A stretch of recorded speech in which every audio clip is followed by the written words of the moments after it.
Charles Bediako is no longer eligible to play college basketball, and everybody is happy except for Alabama fans and the three teams that lost to them this month. Welcome in to Locked On College Basketball Squad Show, your go-to spot for everything happening on the hardwood, from blue blood battles to bracket busters and everything in between. Join the squad of hoops junkies as we break down the biggest stories with the boldest takes and unfiltered opinions. Because here, we don't hold back. It's the College Basketball Squad Show on the Locked On Podcast Network. Your team every day. What is up, folks? Welcome into the Locked On College Basketball Squad Show. I am your host, Andy Patton, also the host of Locked On College Basketball and Locked On Zags, joined today by a handful of the great Locked On hosts here. We got my co-host for Locked On College Basketball and the host of Locked On Tar Heels, probably feeling still pretty good, Isaac Shade, here with us. We also got Locked On Jayhawks host Derek Johnson, also in a pretty good mood today. Locked On Wildcats host Leaf Tulane, Locked On Cougs Parker Ainsworth, and Locked On Duke JJ Jackson. Thanks for all being here, guys, today. Should be a really fun one. We're going to talk all about this Charles Bediako situation. It feels like it's the only topic we've been covering here, but every time we schedule a squad show, it feels like news breaks on this situation, whether it was Bediako and then the Amari Bailey situation. So now, of course, with the new update that Bediako is now ineligible, we're going to talk about that.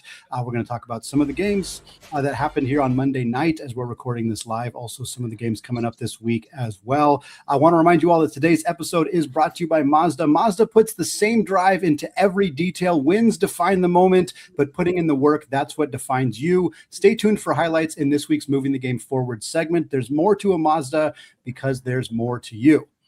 All right, folks, we're going to start here again with this Charles Bediako news. In case you missed this, Charles Bediako was deemed ineligible. I guess more specifically, a judge denied Bediako's motion seeking a preliminary injunction. So after playing on this temporary restraining order for 5 games with Alabama, Bediako now is no longer eligible to play per the NCAA's bylaws. So those 5 games will still count. They're still in the standings. Alabama went 3-2 in those games for what it is worth, but he is no longer going to continue to play for the team. It's been an insane, goofy, wild story to have somebody back in college basketball for such a short period of time. Guys, reaction to this, I know we kind of were waiting for, it felt like half a day of waiting, like when are we going to actually get the announcement about this situation? But there was kind of some rumblings that it was going to go in this direction. Anybody surprised? Anybody thought that Bediako was going to keep getting a chance to play for the rest of the year? I did, only insofar as the NCAA always loses everything in court. But right. I think the thought was the responsible thing to do is exactly what happened. And so I am pleasantly shocked at the result of this thing. And I think that's the good news. Obviously, there's a lot of questions that I'm sure we'll get to about the ramifications of this in terms of legal precedent, in terms of how does the selection committee handle those 5 games, both for Alabama and the teams they played? There's just a lot around it. Anyway, I think I am pleasantly surprised at this result, and with no shade towards Bediako or Alabama. I just think for the good of the sport, this is what had to happen.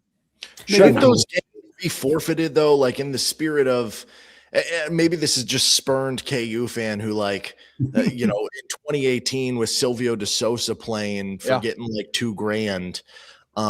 They ended up having to vacate the Final Four that year. They ended up having to vacate the Big 12 championship, which extended their Big 12 championship streak from 13 straight to 14 straight at the time. And, at the end of the day, like, I don't really care that much, in the same way that, like, I still acknowledge Louisville won the 2013 national championship. Like, I was there. Are they going to refund my Final Four tickets that I had to watch Villanova slaughter me for? If so, then I will say they didn't that year, but, like, they're not going to do that. So I just think that if people are getting penalized in the past for playing ineligible players, like, could you imagine if they did that to Alabama and all of a sudden now they're 13-10 and they're kind of a bubble team? Well, only 13-10 if the committee did it like you're saying, or if they did it like the way you're saying you actually do it, though, Derek, right? They'd probably have trouble with that. I really, though, I echo Isaac's like combination of shock and kind of feelings, because I kind of thought this would happen much later after several more lawsuits and injunctions, and like it'd take longer. I thought it was going to get messier because the one judge was not really the right person or fit because he's a major donor. Like this happened, frankly, quicker than I thought, and that it's only a handful of games might actually be the saving grace. It could have gotten a lot messier to me. Well, that's the surprise for me. Go ahead, JJ. I was just going to say that the surprise for me is how quickly all this happened. That I was definitely expecting, like Parker, this to take much longer before we finally got to a resolution. And the fact that it's just after 5 games, good on this. I'm glad that this is the result that played out and happened. But I just assumed, thinking about court cases in years past and the NCAA in years past, as Isaac said a little bit ago, this would just keep getting pushed further and further back. And that didn't happen. So, hey, I like it. What stands out to me about it is like we have the 5 games, and again we mentioned they went 3-2. So if you're going to vacate the losses or you're going to vacate the wins, like how do you like Florida beat the absolute tar out of Alabama when they had Bediako? Like you don't want to take that game away from Florida, and that's not what would happen, obviously. But like it's not like Alabama was incredibly good with Charles Bediako. Like I think I kind of teased it in the open. I think the teams that have the most kind of qualms right now would be Texas A&M and Auburn, because they lost very, very close games to Alabama. They are both teams that honestly probably will be around the bubble depending on how the rest of the season goes for them. It's not, Florida's not going to be on the bubble. They don't have to worry about it. I'm not sure Missouri will be on the bubble, and they got beat very badly by Alabama. But like A&M and Auburn are teams where that loss and that like 2-possession loss, I think it was for both of them, could be the determiner whether they make the tournament or not.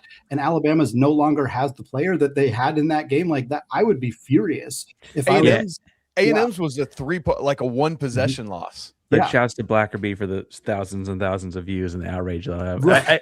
I think that what's funny here though, Zach, is that, or not Zach, because I just talking about him, Andy, is that the funnier outcome would be if they said, Florida, I don't know if you'd have beaten them if they hadn't had Bediako. That really gave you a big advantage. Like that would be, I had not considered that as that would be the funniest, is taking a win away from Florida because the game shouldn't have happened, would be really, really funny.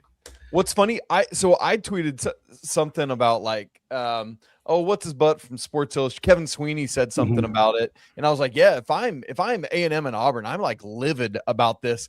And that, like, go find the tweet. It is flooded with Alabama fans pissed, absolutely pissed, because A&M's Rayshon Agee is playing on a season-long TRO. As Bediako's was just like a couple games. So they're like, well, so what? A&M and Agee and all that stuff. And it's like, oh, fine, whatever. I would be hearing the exact same things had Gonzaga lost to Alabama, because Grant Foster is also playing on a season-long TRO. So like, yeah, but there's an obvious difference in those things, and I think that's what. Thank you, Andy. Yes. Yeah, that's what stands out to me is like, and to mention Kevin Sweeney again, I guess we'll give him a couple shout outs on the show. He had tweeted that one of the main things that stood out in the judge's ruling was that the judge did not determine that having returned to college basketball was the same as European pros playing college basketball, which again, like those should not have been conflated, but that is what the argument for James Najee getting the chance to play for Baylor, and the argument for Cherry Darlon at Santa Clara, and the Louisville players, London Johnson. Those guys, the argument was basically, well, we're letting Euro guys who are, under 23 play college basketball. The G League is a similar league to European leagues. And like, I don't love that argument, but I do get it from a legal perspective. But returning to college basketball is a whole different animal. And I'm glad that the judge determined, like, yes, this is not the same, and these things are not compatible. And hopefully that kind of puts an end to this, at least for now, until somebody tries it again 1, 2, 5, 10 years from now. Question is this it? Can there be more appeals? Like I just feel like there's always no end to legal capability of how many times you can redo stuff. Has anybody, like, I haven't read far enough to know, like, if the decision that was handed down on Monday is like, that's it and done, and we will not see Charles Bediako playing for Bama again this year.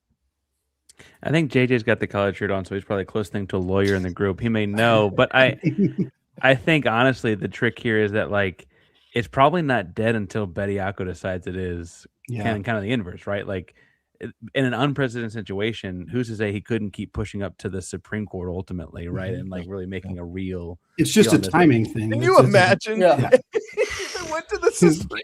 Yeah, because if you try to extend it past this year, then Bediako runs into the issue of being outside the 5-year window, which hasn't really been challenged by the NCAA. So I think in that way, it's probably toast. You can appeal, I assume. Again, not a legalese here, but I think you could probably appeal. But again, the timing on that is probably not really worth it for Alabama. But I am curious if they're going to. I'm sure they're gathering their thoughts and trying to decide how to respond. But yeah, I'm curious if there's going to be. I think it like kills the Amari Bailey situation. You know, the player from UCLA was thinking about coming back. Like I think he's. You know, I mean, maybe he's going to try to figure out another like wrinkle wraparound, but he doesn't really have any different arguments than Bediako's. So I think it's going to kill it for now. But again, until there are strong guidelines either from Congress or the NCAA somehow makes this happen where it's firm, they're going to continue to be challenged in court. And they got to win today, but they're not going to win every time. We know that. JJ. Yeah, that's what I was thinking about, just the Bediako of it all. And again, as an Auburn alum, didn't really love how the game went this past weekend in that respect. But like, is this guy showing up to class still? Like, is he going to try to keep playing this on, or what is his next move now that this college basketball door has been slammed shut in his face once again? Yeah.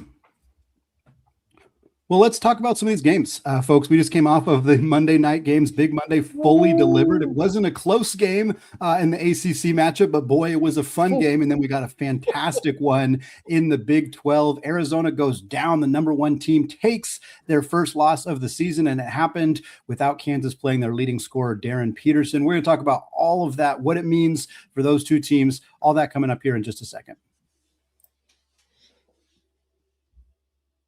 But first, folks, today's episode is brought to you by Mazda. This is Mazda's moving the game forward for those who show there's more to the score than what's on the screen. Another game, not part of Big Monday, but we had St. John's Xavier on Monday night. Rick versus Richard versus his son. St. John's got a little bit of a scare in this one, won in overtime at the Madison Square Garden. But it's always fun to see the family reunion here.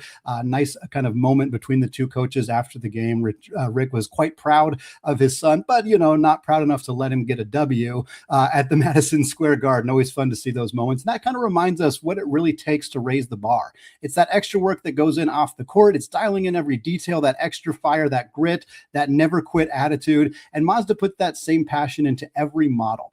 Highlights make the reel, but what it took to get there, that's what makes it count. And there's more to a Mazda because there's more to you.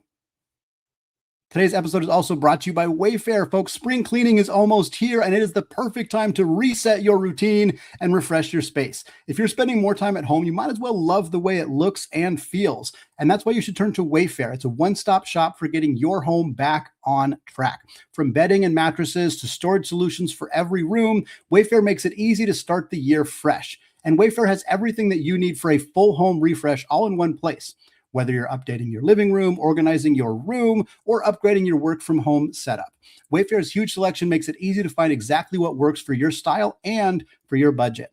We're doing some touch-ups in our place right now. Some of you might be able to tell in the background here. And Wayfair is going to be instrumental in helping to redesign this space for our family. Shopping is easy, delivery is smooth, and everything arrives exactly as expected, which honestly made getting back into a routine feel a lot more manageable. So get organized, get refreshed, and get back on track for way less. Head to wayfair.com right now to shop all things home. That's wayfair.com. Wayfair, every style, every home. All right, folks, I want to thank all of you for making Locked On College Basketball Squad Show your first listen or watch of the day. Those of you hanging out with us live as well, thank you all for helping to make Locked On the #1 sports podcasting network. All right, we're going to start number 1 at number 9, a top 10 matchup at Fog Allen Fieldhouse on Monday night between Arizona and Kansas. And the first storyline we got out of this game was no Darryn Peterson does not suit up. Derek, we obviously got to talk about the win and the fact that this team kind of circled the wagons. Melvin Council, what an incredible performance. Flory Badunga. But what was your reaction to finding out Peterson wasn't going to suit up? Which is, it's not exactly like this hasn't been a storyline throughout the season, even if this was for a different reason.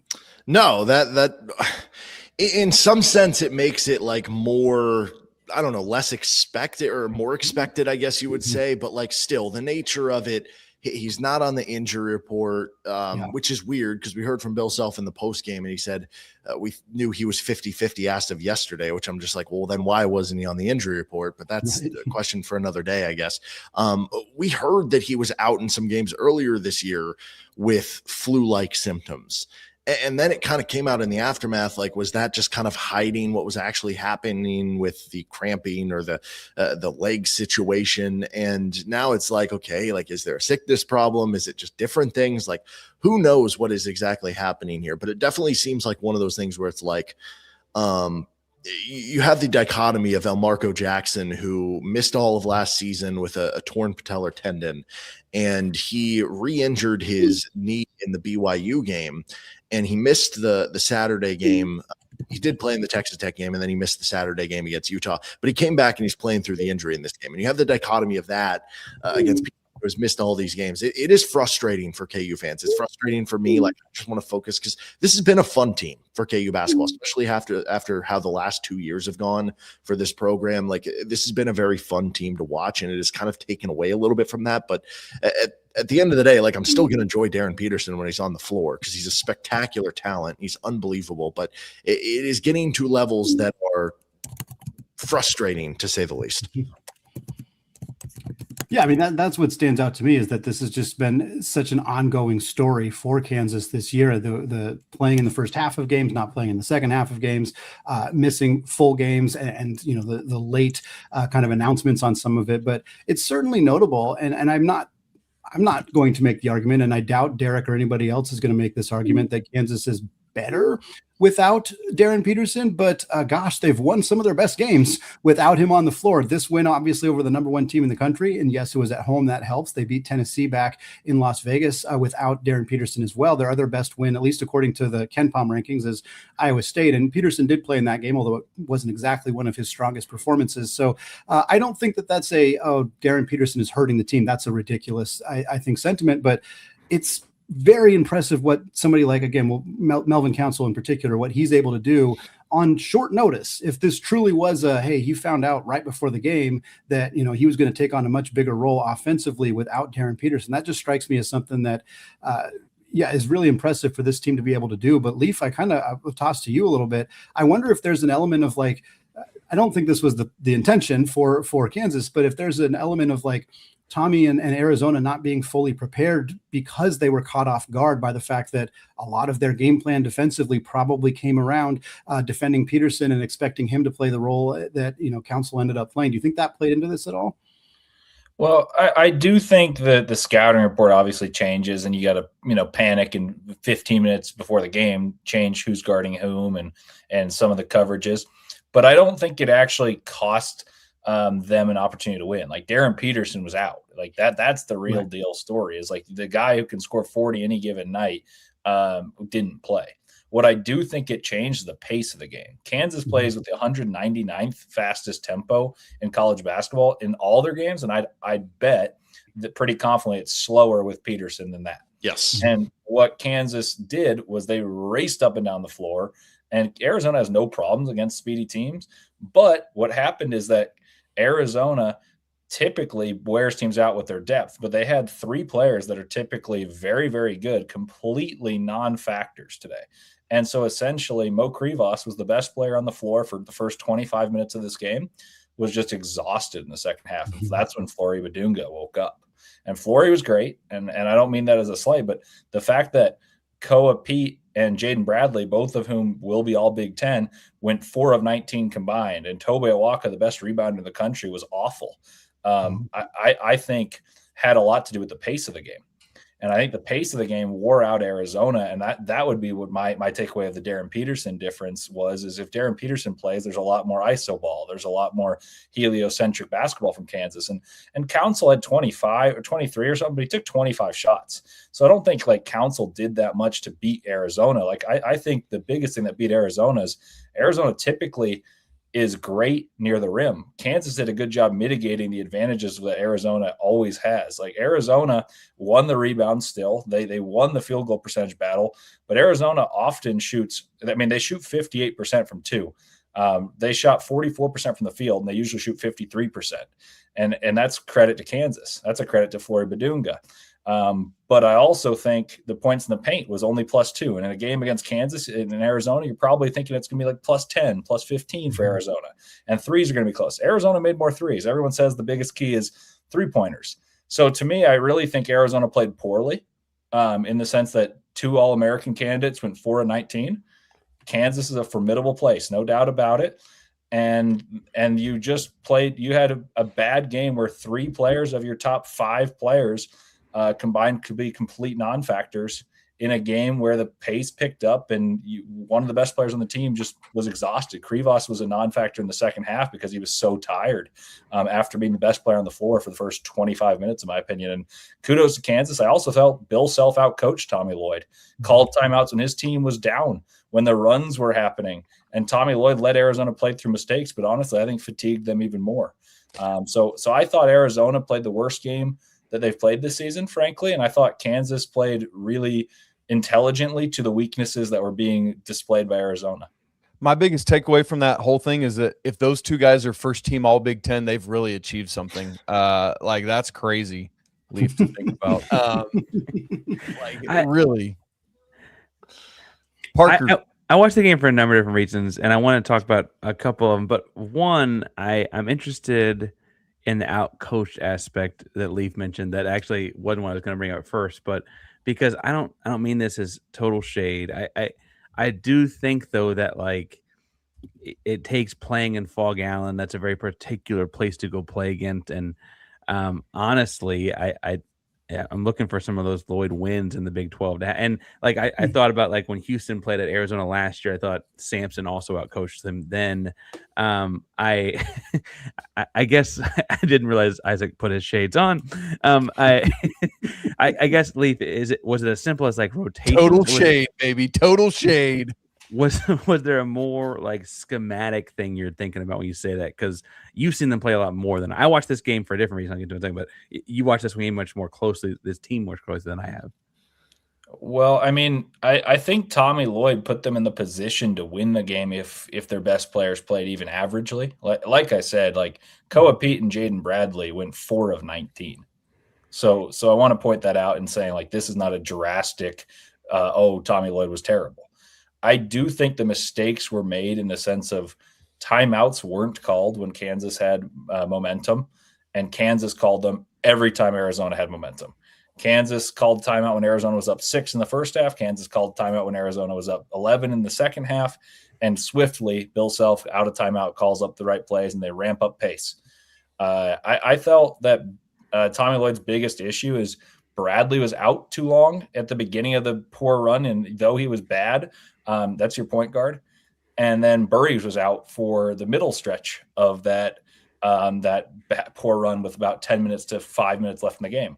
And Burries was your best perimeter scorer. Like I think I know it's rest, but if you're not going to find the right rest in an 8-man rotation that you've done all year, especially when some of your players are playing really poorly, then I am going to be critical of that. And the other point I would make is Tobe Awaka had 3 fouls. Like people talk about foul trouble. 3 fouls is nothing, especially when you have Mo Krivas to use as a foil to him. Tobe Awaka is the best rebounder in the country, point blank and period. Like, why is he not impacting the game whatsoever when the other teams actually got size? Kansas is 15th in offensive rebounds, and Kansas won the second chance battle. And I thought that was by not playing Tobe Awaka with foul troubles for no reason. What's interesting? I'll tell you. Well, what I think is crazy too of this game and everything you're talking about with Arizona being worn out is KU basically played a 6-man rotation. They only played 8 guys. Paul Mbia played 2 minutes. Cole Rosario was in there for a cup of coffee. It was really a 6-man rotation, and Trey White struggled. Trey White's been one of KU's best players. He goes 1 of 6 from the floor. And like you said, Melvin Council, 25 shots to get to the 23. It felt like with Council to me, every shot he made was an important shot. And so it felt like a bigger 6 of 25 than it probably was. But that's just what and we were talking about this off air before. Like, I mean, I certainly thought the way that Arizona was going to lose a game this year was the other team was going to get hot from three, and that they were just going to, Arizona wasn't going to take as many, and it was going to be a math problem. But KU got outshot by Arizona from three in this game, and that just kind of blows my mind. One of the interesting things to me here is it felt like similar to like Duke in the ACC. Now that Arizona, it's felt like Arizona is far and away above everyone else, but with this result, Arizona's just a half game up on Houston, a game up on Kansas, a game and a half on Iowa State, Texas Tech a little further back. But I feel like this really brings the Big 12 play, brings the Big 12 top of it into play. And man, we got a lot of basketball left, fellas, before this thing wraps up. Gonna be really interesting. Yeah, it's that was what I was going to say too, is like the Big 12, like it gets bunched up really, really fast at this point. And I want to get into kind of which of those teams are how we're feeling about them being legitimate contenders this year, which ones maybe we're not as confident about. But before we do that, I do really want to talk about Mikel Brown and the performance that he had in the first game of the Big Monday. It was Louisville, NC State, and Isaac and I, when we previewed this game, we kind of thought, maybe NC State will be ranked, maybe they'll be in that conversation. Louisville was 24, NC State stayed unranked, and that's going to continue to be the case because Louisville beat the absolute pants off of them in this game, scored 118 points against NC State, and 45 of those points came from Mikel Brown. And for those of you who are following like NBA draft or following this freshman class, it feels like every time we're always talking about the big three. We're talking about Caleb Wilson and Kingston Flemings and Keaton Wagler. And then the guys that kind of dipped down a little bit have been surging. Nate Oats has been surging for Tennessee. And now Mikel Brown, who everybody's been criticizing his three-point shooting, he goes out and knocks down 10 of them, resets the ACC freshman scoring record set by Cooper Flagg last year. Just an incredible performance and a reminder, hey, I'm still here and I can still do this. It was quite a showing from him. It was one of those games where you want to refresh the final score and make sure your eyes are actually reading what you're seeing, to score that many points in a conference game. My word. But I mean, it just goes to show the type of player that Brown is. And, in a couple of the big games, the first one against Duke, he wasn't able to go for Louisville. And then in the second one, did not play that well at all. Dame Sarr kind of had him locked up for the majority of the night. But NC State's been riding a lot of momentum, and they got absolutely humbled in a game like this, going on the road in conference play. So shouts to this freshman class, man, and Mikel Brown Jr. saying, talk about me a little bit more when you've got a big Monday performance like that.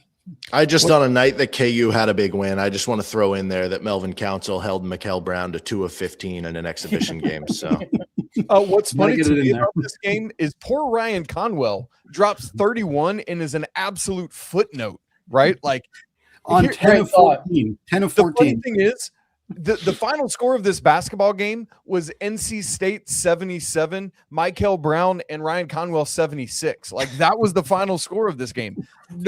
How about this? Louisville scores 118 and only 2 players got into double figures. Like that is insanity, dudes.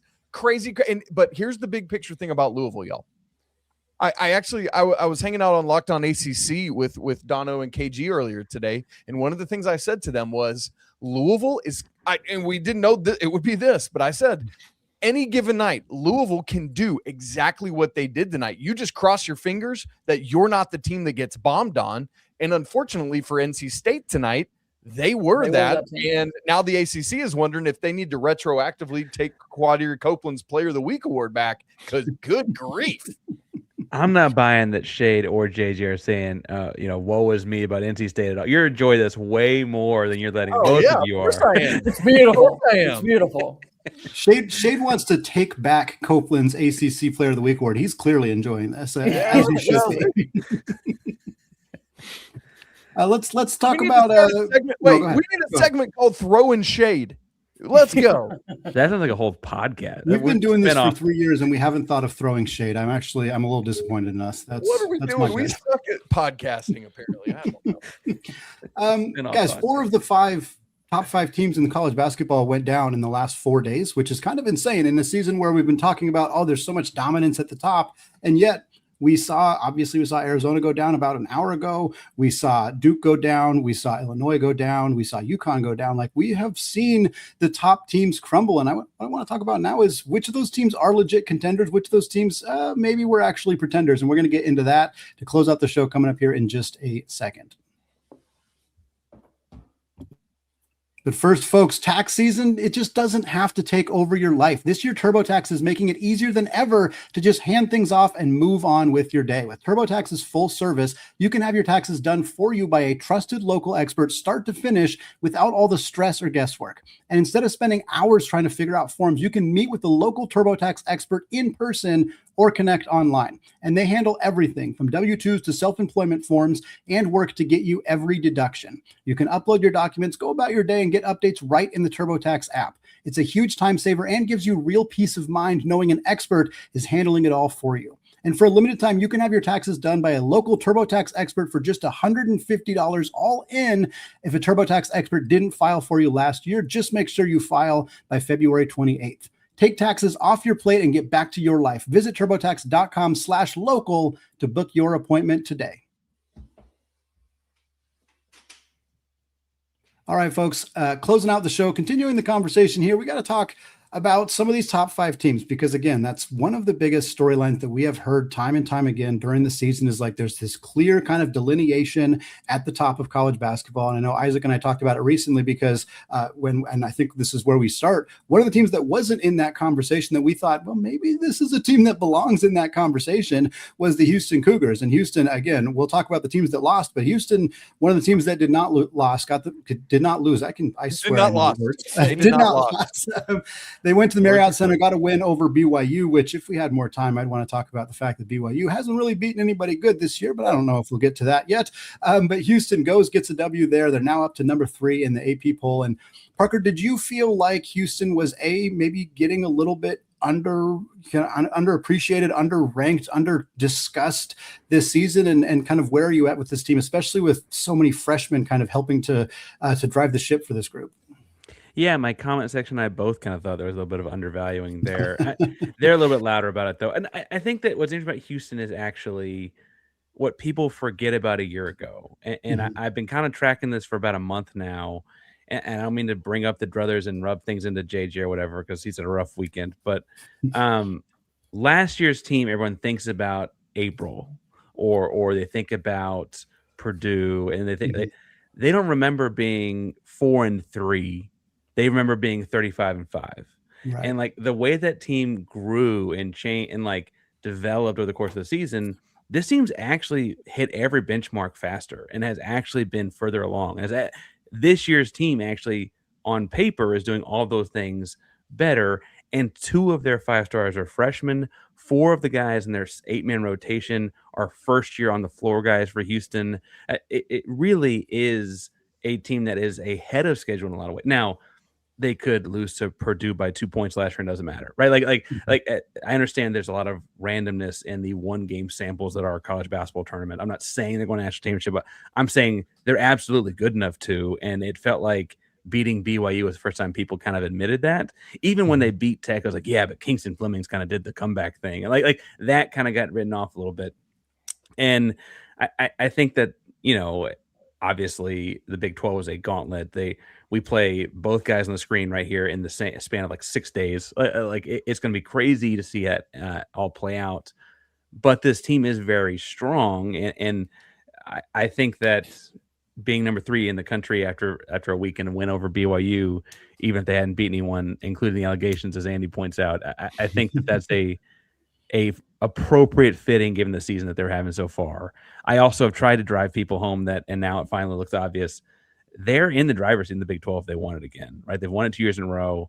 They've lost 5 games in 2.5 years in this conference, 5 conference games, 2.5 years in this conference. And they play Arizona one time. It just takes the one head-to-head. And they play Kansas one time. It just takes the one head-to-head. They just beat BYU. They split with Tech. Like this thing is very much in their wheelhouse. They want to go get it, right? And so I don't think that's all crazy. On a Big 12 thing, though, can I ask Derek a question? Because I actually think on Twitter I just saw, this might be my own tweet, what the illness that Darryn Peterson might have had, and I heard it was the Bury Scurries, where he is running away from potential problems. And I want to ask Derek, as someone who's got strong defensive guards, Oh no! is this really the kind of thing where like agents and draft stock, and this could be a rough game, so we're not playing in it? Like, how much of that are you giving any credence to? Because I don't mean to bring down. You had a great night tonight. You don't need it necessarily. Black lung pop. Are you trying to imply that if Kansas wasn't wearing white uniforms, he might have played? At least the shorts, yeah. Kansas State has showed us you don't have to match your shorts anymore. That's right. No, I mean they need him. They need him. I guess tonight showed, like, it's funny. The whole conversation all year long was, especially when they lost that game to UConn, was because they went without a field goal for, I don't know, it had to be like 8 minutes or something down the stretch. And the conversation in that one was, okay, see, this is a pretty good team actually without Darryn Peterson. We didn't know about the other pieces, but they're pretty good. That was coming off the Players era when they went 3-0. But that's why you need Darryn Peterson. You can be a good team without Peterson, but you can't beat the elite teams unless you have him. And that's the crazy thing about tonight, is you showed you can still beat an elite team without him. Now, the question becomes, would you be able to beat an elite team away from home? Would you be able to beat an elite team without the aid of Allen Fieldhouse without him? And that's where I would be like, okay, like you go back just to earlier last week against Texas Tech. They don't win that game without him making those late threes against Texas Tech. So I still do think they need him, but it clearly continues to further the point that I think this was an underrated roster build by Bill Self in the offseason. And you had a lot of underrated pieces that this is actually a pretty darn good team.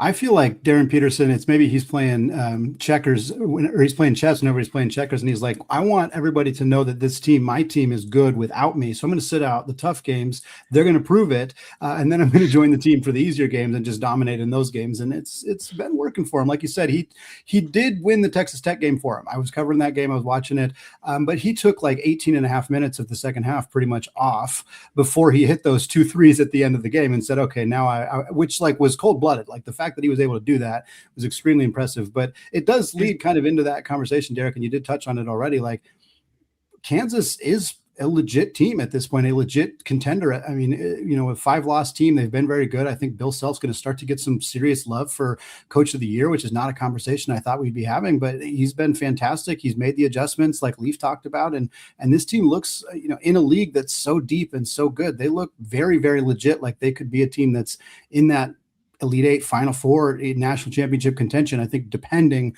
on what happens with Peterson. But I'm fully on board with where this team can get from a ceiling perspective. I do think you give Coach. I mean, obviously the Houston guys are like, just teams that are really good every year, like the Samson Cougs or whatever, right? There's got to be something to know about, and I don't mean to keep digging at it, where like you're winning with kind of two different teams. Like you're kind of coaching two different teams, and they're both frankly pretty good. Now, one I think is better than the other, but both teams are pretty good, and he's coaching the both of them, and that has to weigh for or account for something. Now, if he loses a handful of conference games, I don't know if you can give it to the guy who comes in fourth, and the Big 12 is the kind of guy where good teams and coaches are going to come in fourth, right? So there's some of that too.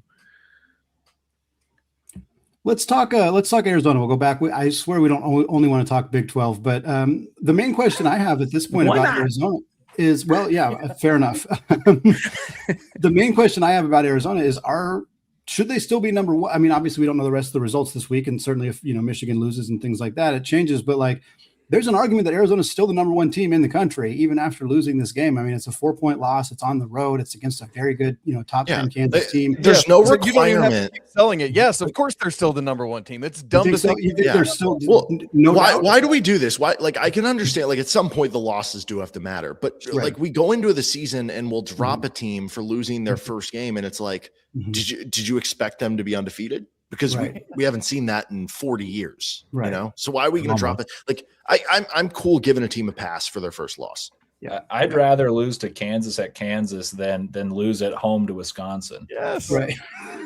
I mean, I don't think it's particularly close. In the case of Parker, like they have 2 losses, and I would be comfortable saying like, okay, Houston and Michigan can duke it out for 2, more comfortable than Michigan usurping Arizona for losing to Kansas at Kansas. Like, I think that if Houston had just one loss, I think they have a better case than Michigan, because Michigan's been like on the ropes against some poor teams. Against TCU, speaking of Big 12, against TCU. I mean, TCU against Wake Forest, against Penn State. Like, I mean, I'm not. I said this at the beginning, a little bit on air and then before, but to me, the biggest accomplishment for Arizona is I really thought they played pretty poorly for the first half, and they were shooting over 50% from the field. And I mentioned how poorly two of their best players, like their presumptive best two players preseason. If I asked any of you guys who are the best two players on this team, it would be Pete and Bradley. Those guys went 4-19. I don't think the team played pretty well or very well at all. And I wrote that in my notes. And I said this in my postcast. And they were up and they were shooting 50 plus from the field.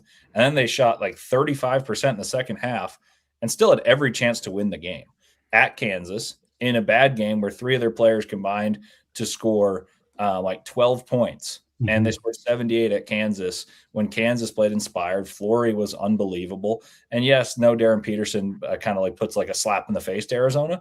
But I do think it changed the tenor of the game, which actually wore Arizona out in a unique way. And so if you're going to penalize the team for losing at Kansas, which every team that's been ranked higher than Kansas at Kansas has lost, I don't see the point of the ranking system. I'm not even like saying that to protect Arizona's brand. I don't really care if they fall to 2.